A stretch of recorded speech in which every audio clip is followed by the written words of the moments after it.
राम जादव की सरकार बनेगी, जादव की सरकार बनेगी। ये हैं उत्तर प्रदेश के फतेहपुर से बीजेपी के एमपी और मरकज में फूड प्रोसेसिंग की वजीर ममलकत साध्वी निरंजना ज्योति। सामने माइक और लोगों की भीड़ देखकर जज्बात के रो में ऐसे बह गई कि सही और गलत के फासले को ही खत्म कर दिया।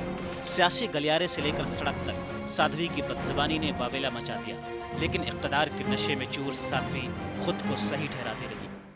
मुसलमान अपने मस्जिद में नमाज अदा करता है, हम नहीं कुछ विरोध करते हैं।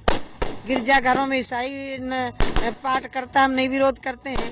तो मैं राम की बात करने में सांप्रदायिकता नहीं होनी चाहिए। और जो हमें सांप्रदायिक कहते हैं तो मैं तो ये कह सकती हूँ कि इससे बड़ा सांप्रदायिक और कोई हो ही नहीं सकता है। इस दरमियान पार्टी भी साध्वी को बचाने की कोशिश करती रही।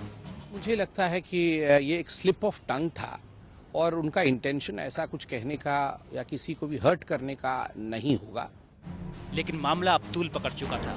पार्लियामेंट के दोनों ऐवानों में अपोजिशन साध्वी की वजारत से बर्खास्तगी के साथ साथ FIR दर्ज कराने की मांग पर बजिद हो गया। दोनों ऐवानों की कार्रवाई ठप हो गई।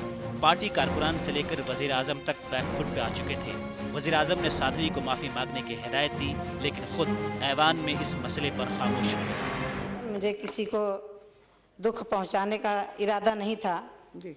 मेरा कोई इरादा नहीं था ना है, लेकिन जो बात मेरे मुख से निकली है मैं दिल से उसको खेद प्रकट करती हूँ और स्वीकार करती हूँ। रियासती इंतखाबात और मोदी मैजिक के दौर में साध्वी की बदजुबानी अपने वजूद को बचाने की लड़ाई लड़ रहे अपोजिशन के लिए एक टॉनिक साबित हुआ। साध्वी का माफीनामा अपोजिशन पर असर नहीं डाल सका। बर्खास्तगी और सजा की मांग कायम रही। कानून का उल्लंघन है, धारा 153 का। अगर वो उल्लंघन है कानून का, उनके ऊपर कार्रवाई होनी है। कार्रवाई के लिए FIR दर्ज करना है, और क्योंकि कानून संसद में उन्होंने अपने जुर्म को कबूल किया तो यहाँ से जाए वो FIR। उनको खुद ही अपने मंत्री पद से इस्तीफा दे देना चाहिए, और यदि वो नहीं देती है तो फिर माननीय प्रधानमंत्री जी की जिम्मेवारी बनती है कि उनको बर्खास्त करना चाहिए और इनके खिलाफ आपराधिक मामला दर्ज करा के तो सख्त से सख्त कार्रवाई होनी चाहिए। मजहबी रहनुमाओं ने भी साध्वी के खिलाफ सख्त कदम उठाए जाने की मांग की। उसी के भी खिलाफ अनकॉन्स्टिट्यूशनल और गैर महज़ब लैंग्वेज का इस्तेमाल नहीं कर सकते हैं, और हम ये समझते हैं कि इन अल्फाज के खिलाफ, इन बातों के खिलाफ हुकूमत को चाहिए कि सख्त कदम उठाए। पार्टी के साथ साथ वजीर आजम भी अब पूरे तौर पर बैकफुट पे थे। मौके की नज़ाकत को समझते हुए नरेंद्र मोदी पहली बार सफाई देने सामने आए। साध्वी के बयान की मजम्मत करते हुए मोदी ने अपोजिशन से ऐवान की कार्रवाई चलने देने की अपील की।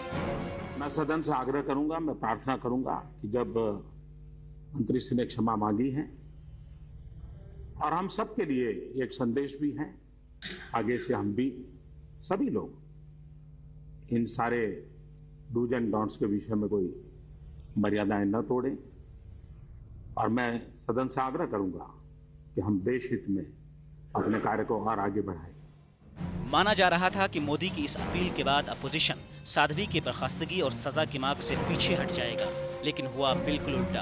अब अपोजिशन का कहना है कि साध्वी के माफीनामे के बाद वजीर आजम का पार्लियामेंट में एतराफ और अपील ये जाहिर करता है कि साध्वी ने जुर्म किया है जिसकी सजा उन्हें मिलनी ही चाहिए।